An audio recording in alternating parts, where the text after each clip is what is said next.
이런 얘기를 했습니다. 웃음은 전염이 된다. 그리고 웃음은 감염이 된다.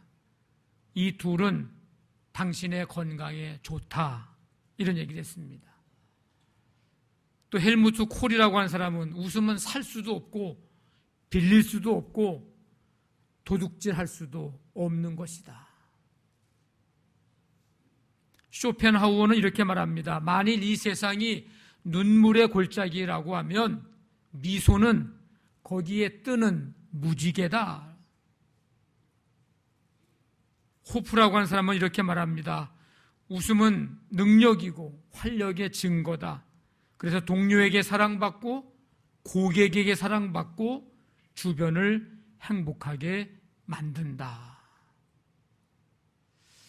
우리는 행복하면 웃음이 많을 거라고 생각을 하는데 그게 아니고 웃기 때문에 행복해진다고 합니다. 우리 시간 옆에 분하고 인사합시다. 웃으며 삽시다. 또 한 가지 웃음을 전염시킵시다. 그러면 웃음에 감염됩시다. 한번 해야 돼. 웃음에 감염됩시다.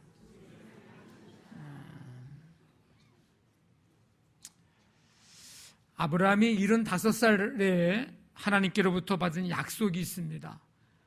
큰 민족을 이루고 이름을 창대하게 하리라. 하나님이 약속하신 시기가 돼서 25년이 지난 100세의 아들 이삭을 낳게 됩니다. 오늘 웃음에 관한 이야기로 시작을 했는데 다 이유가 있습니다. 아브라함이 100세에 낳은 아들 이삭, 이 이삭의 이름의 뜻이 웃음입니다. 이삭은 40세에 리브가를 만났고 지난주에 말씀을 드린 대로 아내를 삼게 됩니다. 아브라함은 나이가 많고 늙고 기운이 다하고 그래서 이제 죽음을 맞이하게 되는데 175세였습니다. 그때가. 이제 이삭이 40세가 돼서 이제 리브가와 결혼을 하고 20년을 이제 사는데 이 20년 살아오는 동안에 이 부부 사이에 어려운 일이 생겼습니다. 그건 뭐냐면 리브가가 아직 20년이 됐는데 결혼한 지 임신을 하지 못하고 있습니다. 하나님은 아브라함에게 약속한 아들을 주시기까지 25년이라고 하는 긴 세월을 기다리게 하셨습니다. 우리 같으면 큰 민족을 이루게 해주겠다고 내 이름을 창대하게 해주겠다고 약속해 주셨으면 바로 그냥 자식을 주어도 생각해 보세요. 1년에 한 명씩의 자식을 준다고 해도 10년이 돼봤자 키껏해야 10명이에요. 아니 큰 민족을 이루고 창대하게 되려면 10명 갖고 되겠습니까? 그러면 우리 생각 같아서는 약속하셨으면 그냥 바로 25년의 세월 동안 자식을 줘도 이게 될까 말까 한 건데 하나님은 이 두 명 아브라함과 사라 이 두 사람이 생명을 잉태할 수 없는 상황까지 75세 때에 약속을 해주셨으면 그때는 그래도 조금 가능성은 있죠. 사라하고 한 10년 정도 차이 나니까 60 중반 그럴 수 있다. 가능성이 있다라고 여길 수 있는데 아예 그냥 100세, 90세까지 이건 누가 봐도 생명을 잉태할 수 없는 상황, 환경 그런 시간까지 그때까지 끝까지 가고 결국에 25년 만에 이건 우리 인간의 힘으로는 안 된다. 전능하신 하나님만이 할 수 있다. 그래서 전능하신 하나님을 믿을 수밖에 없는 그때에 하나님은 이삭을 아브라함에게 주셨습니다. 그러면 아브라함 때는 그렇다고 치고 이삭 때에는 좀 바로 자식에게 축복을 주시면 안 됐을까? 그렇게 해도 될 법도 한데, 아브라함 때만은 아니지만 오늘 말씀 보니까 그래도 그 기간 못지않은 20년 동안 자식을 주시지 않았습니다. 이 말씀을 가만히 생각해 보면서 20년 동안 이삭과 리브가는 뭐 했을까? 그게 궁금해지는 거예요. 이삭과 리브가는 20년을 어떻게 보냈을까? 5년, 10년 노력하다 기다리다 그래도 안 되니까 에이, 우리 이제 포기하자 그랬을까? 이삭과 리브가 서로가 서로를 향해서 하나님이 당신과 나를 만나게 해주셨으면, 지금 이 두 사람이 서로 좋아서 연애하다가 결혼한 게 아니잖아요. 지난주에 말씀드린 것처럼 하나님의 섭리 가운데 만나게 해서 지금 결혼을 하고 부부가 된 건데, 그러면 하나님이 그렇게 하셨으면 우리에게 생명 잉태의 복은 뭐 10명, 20명은 필요 없고 한 명이라도 하나님이 주셔야 되는 거 아니냐고 이삭과 리브가 서로가 원망만 하다가 20년을 지냈을까? 근심 걱정 속에 여러분 20년 동안 얼마나 안타까워하는 마음과 속상하고 근심 걱정 얼마나 컸을까? 우리나라도 그런 면이 조금 없지 않아 있지만은 이 이스라엘을 특히 아들을 낳지 못했다 그러면 이 하나님께 복을 받지 못한 여인, 복을 받지 못한 가정입니다. 당시의 의식이 그런 시대예요. 그러니 환경 탓, 부모 탓, 조상 탓, 하나님 탓 하면서 20년을 지냈을까? 능히 그러고도 남을 그런 기간인데, 그런 모습보다는 20년 동안 이 이삭이 뭘 했는지 오늘 우리에게 분명하게 말씀을 통해서 알려주고 있는데, 21절 보니까 이삭이 그의 아내가 임신하지 못함으로 그를 위하여 여호와께 간구하매 그랬습니다. 이 간구하다고 하는 이 말은 이삭이 딱 한 번 기도한 것을 의미하는 말이 아닙니다. 자식을 주시 않아서, 생기지 않아서 한 번 딱 기도하고 끝, 그런 뜻이 아닙니다. 결혼한 지 20년이 지금 지나도록 임신이 안 되자 기다리다 못해 그제서야 20년 만에 비로소 우리 기도해보자 해서 그때 기도를 시작했다는 것을 또 의미하는 말이 아닙니다. 이 말은 이삭이 20년 동안 쉬지 않고 그때부터 지금까지 계속해서 포기하지 않고 기도했음을 뜻합니다. 기도는 뭘까? 기도는 문제를 가지고 하나님께로 나아가는 것입니다. 자신의 무능함, 자신의 연약함, 이걸 알고 전능하신 하나님께로 그 문제를 가지고 나아가는 것입니다. 그런데 이런 사람이 있어요. 입으로는 주님의 뜻을 이룬다고 말하면서 자신의 능력으로 일하려는 사람, 기도하지 않고 자신의 인적 자원, 물적 자원, 사회적 영향력 등을 의지하고 그것으로만 일하려고 하는 사람. 오늘 그 모습이 오늘 우리 각자의 모습이 아닌지 이 시간 말씀을 통해서 점검해 봐야 합니다. 우리가 살아가면서 또 주의 일 감당하면서 다른 것 의지하기보다 먼저 우리가 그 일, 그 문제, 그 사명, 그 주님의 뜻 이루기 위해서 기도에 먼저 기도를 최우선에 두어야 합니다. 우리가 믿음으로 살지만 문제 없이 살 수 없고 다양한 문제들이 찾아옵니다. 그런데 중요한 것은 그 문제가 아니라 그 다가오는 문제들을 어떻게 풀어가느냐, 이기느냐라고 하는 것이죠. 오늘 우리는 그래서 이삭을 통해서 도전을 받아야 합니다.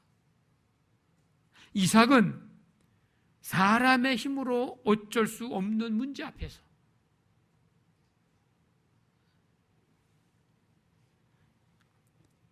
5년도 아니고 10년도 아닌 20년 동안 생명을 잉태하지 못했다고 한다면 우리 인간적인 생각으로 볼 때, 사람의 힘으로 볼 때, 능력으로 볼 때 이거는 우리가 할 수 없는 문제입니다. 그런 문제를 앞에 두고 그런 문제 앞에서 이삭은 하나님께 기도했습니다. 여러분, 문제가 있을 때 기도하십시오. 근심 걱정보다 먼저 기도하십시오. 낙심하고 절망하고 주저앉아 있기 전에 먼저 우선 기도하십시오. 조금 전에 우리 봉헌 시간에 드린 찬송가 369장 2절을 우린 다시 한번 기억해 봐야 됩니다. 시험 걱정 모든 괴로움 없는 사람 누군가 부질없이 낙심 말고 기도드려 아뢰세. 아멘. 시험 걱정 모든 괴로움 없는 사람 있다는 거예요, 없다는 거예요? 그런 사람이 있다는 거예요, 없다는 거예요? 모르겠어요? 시험 걱정 모든 괴로움이 없는 사람이 없다는 거예요. 없는 사람이 누군가? 그런 사람 없다는 거예요. 근데 왜 부질없이 낙심 말고,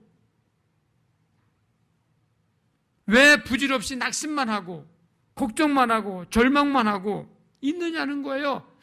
기도드려 하나님께 아뢰라는 것입니다.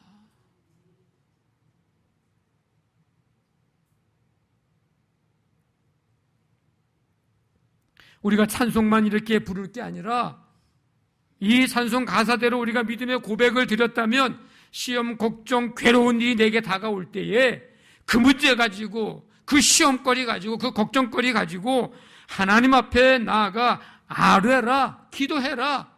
왜? 오늘 이삭도 20년 동안 자신의 문제가 자신의 힘으로 해결할 수 없는 그 문제를 가지고 하나님 앞에 지금 나아갔습니다.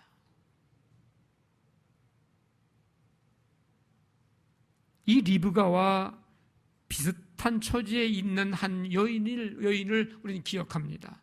결혼했지만 자식이 없었어요. 자식 있는 둘째 부인에게 괴롭힘 당했던 사람, 엘가나의 아내 한나입니다. 한나. 자식이 없다는 것 때문에 당한 괴로움, 서러움, 이루 말할 수 없습니다. 너무 괴롭고 너무 서러워서 그 괴로움, 그 서러움, 그렇다고 또 옆집 가서 뭐 누구한테 얘기하기도 그렇고, 한나는 그 문제 가지고 하나님 앞에 나아가 울며 기도하며 통곡을 합니다. 문제를 가지고 하나님 앞에 나아갔어요. 얼마나 절박한지 엘리 제사장이 보는데 마치 술 취한 사람처럼 그렇게 보일 정도로 그 절박함을 가지고 하나님 앞에 나아갑니다. 자신의 힘으로는 생명을 잉태할 수 없는 무능함, 유한한 존재임을 알고 전능하신 하나님, 생명을 창조하시는 하나님께로 한나는 나아갔습니다. 하나님은 이삭이 리브가를 위해서 20년 동안 쉬지 않고 포기하지 않고 기도했을 때 그 기도 들으시고 리브가는 하나님의 은혜 속에 이제 생명을 잉태하게 됩니다. 21절에 보니까 여호와께서 그의 간구를 들으셨으므로 리브가에게 하나님은 하나도 아닌 둘 쌍둥이를 주셨습니다. 에서와 야곱이죠. 하나님은 우리의 간구, 우리의 부르짖는 기도를 들으시는 하나님이신 줄로 믿습니다. 아멘. 내가 부를 때에는 나 여호와가 응답하겠고 내가 부르짖을 때에는 내가 여기 있다 하리라. 구하라 그러면 너에게 주실 것이요 찾으라 그러면 찾아낼 것이요 문을 두드리라 그러면 너희에게 열릴 것이니. 하나님은 우리의 간구를 결코 외면하지 않으시는 분이심을 믿습니다. 앞에서 말씀드린 한나는 어떻게 됐나요?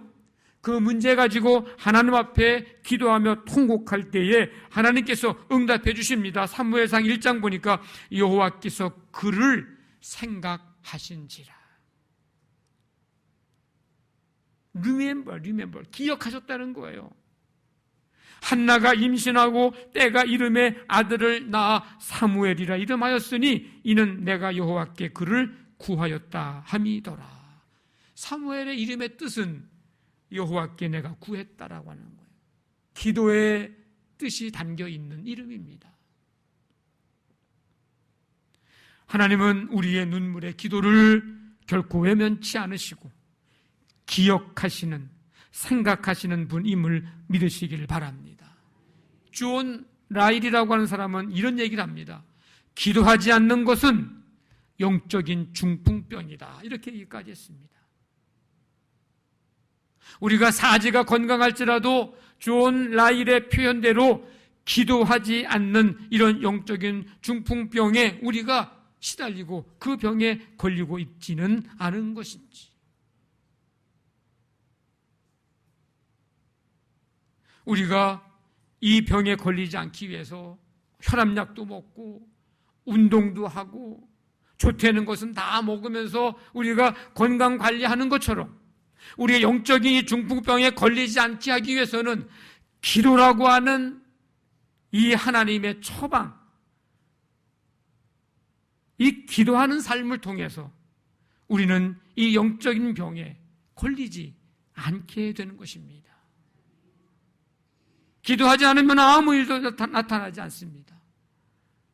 하나님은 구원의 역사를 주권적으로 이끄시는 분이시지만 우리가 기도하기를 원하십니다. 왜? 우리의 기도를 통해서 하나님의 뜻을 이루어 가시기를 원하시기 때문입니다. 내일부터 한 주간 동안 한 일의 특별 새벽 기도회로 모입니다. 기도하지 않는 영적 중풍병에서 고침받고 치유받는 기회가 되기를 간절히 바랍니다. 주님의 일은 그냥 되는 게 없어요. 내가 기도하지 않았다면 누군가가 그 일을 위해서 기도했기에 그 일이 된 겁니다. 그냥 되는 법은 없습니다. 어른이 나이만 많다고 그냥 어른이 되는 게 아닙니다. 신앙의 본이라고 하는 게 그냥 오랜 신앙 경력 가졌다고 되는 게 아닙니다. 유치부부터 청년부까지 교사들은 물론이지만 우리가 한 교회 공동체의 멤버라면 교회 학교를 사랑한다면 우리 교회의 다음 세대들을 사랑한다면 여러분들이 같은 마음을 가지고 같이 기도로 준비해야 합니다. 이번 한 주간이 그런 주간이에요. 이번 주 토요일부터 시작이 되지 않습니까? 이 한 주간 마음 단단히 먹고 기도 합주해. 한 사람 한 사람이 기도하는 게 그게 마치 소프라노, 엘토, 테너, 베이스처럼 악기처럼 모두가 다 한 목소리로 기도할 때에 합주회가 열리는 것처럼 이 기도 합주회에 여러분들이 동참하기를 간절히 바랍니다. 저는 이런 열정을 다시 한번 좀 회복했으면 좋겠어요. 거리가 뭡니까? 피곤합니까? 좋고 기분이 내가 원하는 일이고 하고 싶은 일이면 피곤한 게 문제입니까? 거리가 문제입니까? 그런 열정을 우리가 가지고 있다면 얼마든지 함께 할 수 있어요. 우리가 그런 열정을 다 잃어버렸다는 게 문제죠. 이번 한 주간 동안이 여러분들의 그런 열정을 좀 회복해서 함께 기도하는 시간이 되기를 간절히 바랍니다. 교사들이 주의 은혜를 힘입고 성령의 임재와 능력 속에 감당할 수 있도록, 교사들이 맡은 그 아이들 한 영혼 한 영혼을 축복하는 기회가 되도록, 성령께서 부모들의 마음을 움직여 주셔서 자녀들의 영적인 이 양육에 동참케 하도록, 우리가 기도하지 않으면 이 일들은 우리의 힘으로 될 수 있는 일들이 아닙니다. 하나님, 이 여름 행사에 참여하는 모든 아이들을 지켜주시고 은혜 베푸시고 평강을 주시옵소서. 예수님 만나게 해 주옵소서. 성령님, 그 어린 학생 청년들 심령 속에 성령님이 내주 임재하여 주옵소서.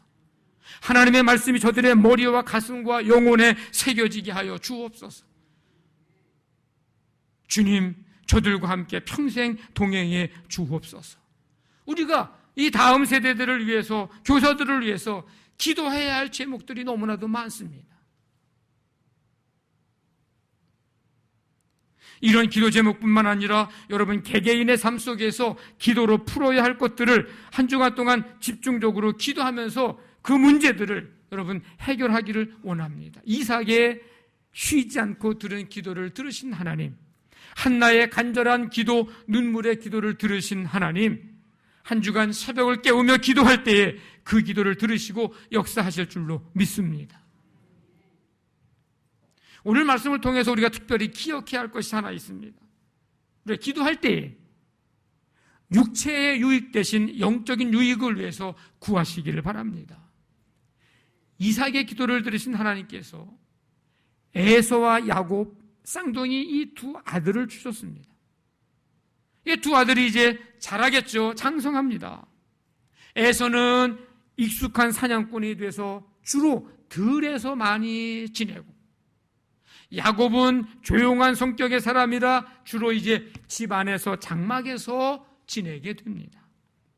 어느 날 야곱이 이제 집에서 죽을 쓰고 있는데 에서가 이제 들에서 양을 짐승 치고 들에서 하여튼간 짐승 잡고 뭐 하다가 사냥하다가 돌아옵니다. 얼마나 배고프겠어요?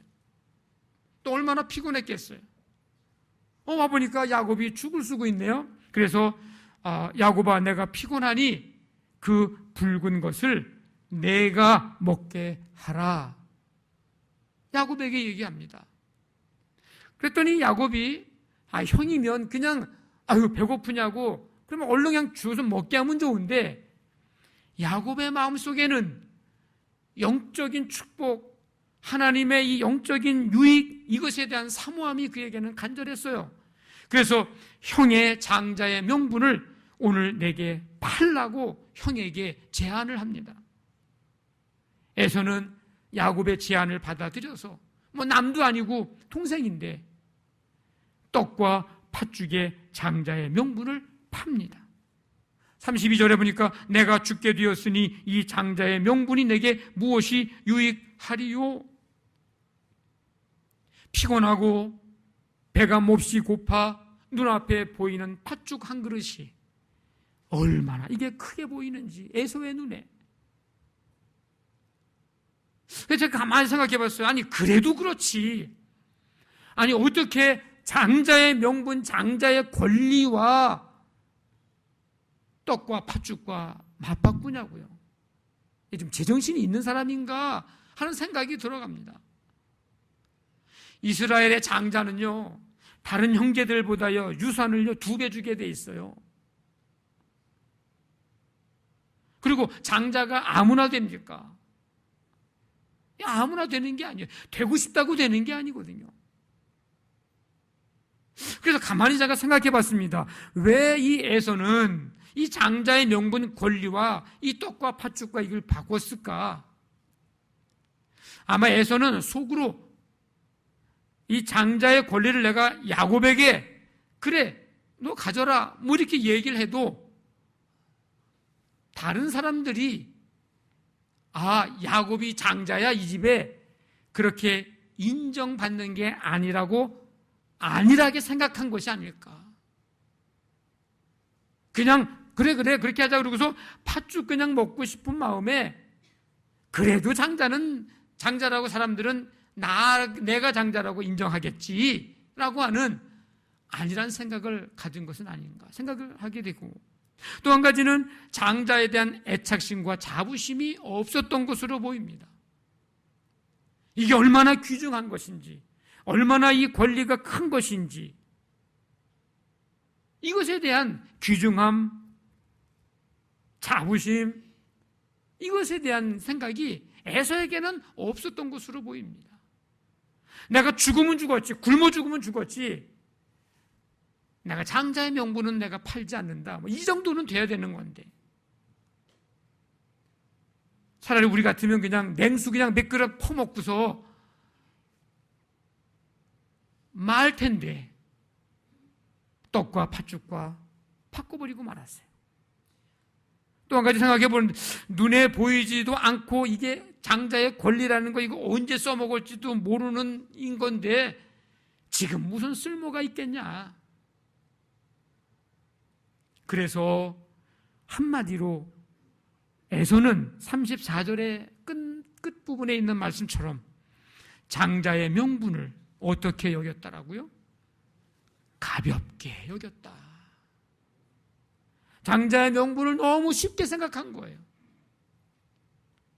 영적 유익에 대한 귀함을 깨닫지 못했습니다. 그래서 애써 힘써 어떤 일이 있어도 이것만큼은 지켜야 된다라고 하는 이런 마음이 그에게 없었던 거죠. 그래서 히브리서 12장 6절에 보니까 이런 에서의 행동을 이렇게 표현합니다. 망령되다, 이렇게 얘기를 했어요. 망령되다. 한 그릇 음식을 위하여 장자의 명분을 판 에서와 같이 망령된 자가 없도록 살피라. 얼마나 어리석은 거예요. 영적인 유익을 알지 못하면 결국 육체의 유익만을 먼저 구하는 삶을 살 수밖에 없습니다. 우리가 하나님의 자녀 됐다고 하는 이 하나님 자녀의 신분, 이 특권, 권세, 이런 위치, 이게 얼마나 중요한가? 내가 그리스도인 됐다고 하는 것이 이게 얼마나 귀한 것인가? 어떤 유혹과 어떤 어려움에도 이것은 꼭 지켜야 합니다. 귀하게 여겨야 합니다. 우리가 이 영적인 유산을 귀중히 여길 줄 알아야 합니다. 내가 가진 믿음, 우리가 지금 이 세대에 가진 우리 이 믿음, 이 영적인 유산, 이 영적인 자산, 유익, 이것이 그래서 우리 다음 세대에도 우리 자녀들에게도 이 영적인 유산이, 이 유익이 계속해서 이어져 갈 수 있도록 하는 일은 너무나도 중요한 일입니다. 그것은 영적인 유산, 이 영적 유익이 얼마나 귀하다고 하는 것을 알고 느끼고 경험한 사람만이 그것을 위해서 기도하게 되는 것이죠. 성도 여러분, 영적인 유산을 귀중히 여겨 이 영적 유익을 위해서 구함으로 그 주시는 은혜, 그 주시는 축복을 누리는 삶이 되기를 간절히 바랍니다. 근심하지 말고 기도하십시오. 그리고 영적 유익을 위해서 구하십시오. 하나님께서 들으시고 역사해 주실 줄로 믿습니다.